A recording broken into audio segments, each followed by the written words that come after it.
Yo, what up mga guys? So ngayong araw ay tuturuan ko kayo kung paano ako magluluto ng adobong paa ng manok. Pero bago yon ay ako muna yung nag-almusal din ha. Kung syempre para tayo may lakas habang tayo nagluluto, para tayo maayos ang pagtuturo ng pagluluto ng paa ng manok. Nang yung aking adobohin. Wow. Pero bago iyon, hindi tayo kumain muna din yan. Palaman ko din ay Rino. Shoutout din sa mga nagpapalaman ng gayon sa tinapay. Talagang favorite ko din iyon.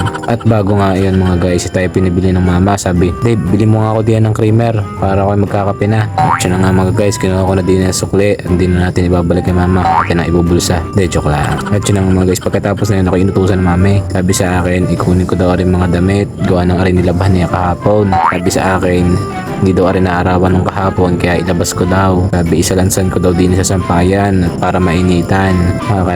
Kainaman naman yung hirap maglaba. Walang job pa. Lalabahan mo, papatuyuin, babantayan, baka maulanan. Talagang hindi din madali. Pagkatapos nga ako inutusan ng mami. Sabi sa akin itapon ko daw rin marumi. Rin pinagugasan pinagkainan namin kahapon. Iyon naman. Pagkatapos nun ako umuwi na at sabi ko binuksan ko ring rep. Sabi ko ba may ice cream din eh. Aligang nga kaya ice cream baka it's a prank. Pagbukas ko yung paan ng manok ngayon yun ang aking lulutuin mga guys. At yun nga hinugasan ko na din frozen pa. Sabi ko papalambutin muna natin are kaya isasalang muna natin din sa kasirola. Ang laman ng kasirolang are yung pinaghugasan ng bigas para masarap daw. At sa mga nagpapa-shoutout diyan, shoutout sa inyo, hello. Joke lang.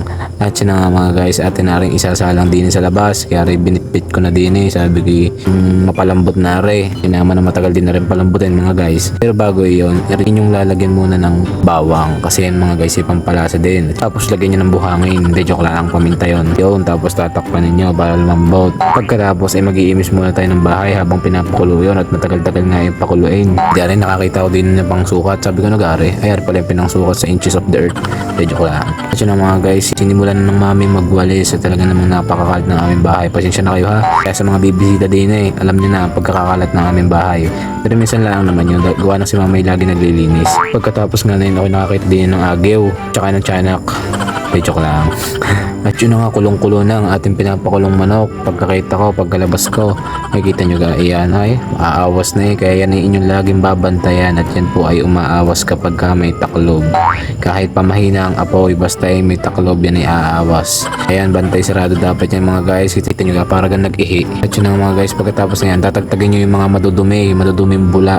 Ayan, tatagtagin nyo yung mga guys kasi yan ay yung parang na-steam na paa ng manok. At yun na mga guys, pagkatapos natin pakuluin after 20 years, joke lang.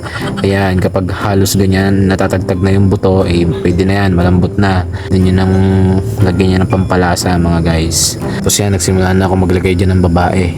Joke lang, ng toyo pala, ng toyo. Tapos ayun nga mga guys, pagkatapos natin lagyan ng toyo, pinakulo na natin din minekos natin dyan ng mabilisan para mabilis na maluto, para kayo hindi na mainip. Pero bago iyon, pwede ka akong makarequest sa inyo, makikilike, share, and follow naman ang ating page mga guys, para tayo dumami na ang followers at maging happy ang ating buhay.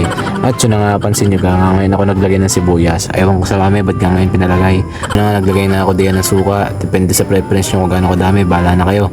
Tapos ayan, luto na yan sa part na yan. Minadali ko na para tayo makakain ng lahat. Hanggang din na lang mga guys. Bye bye.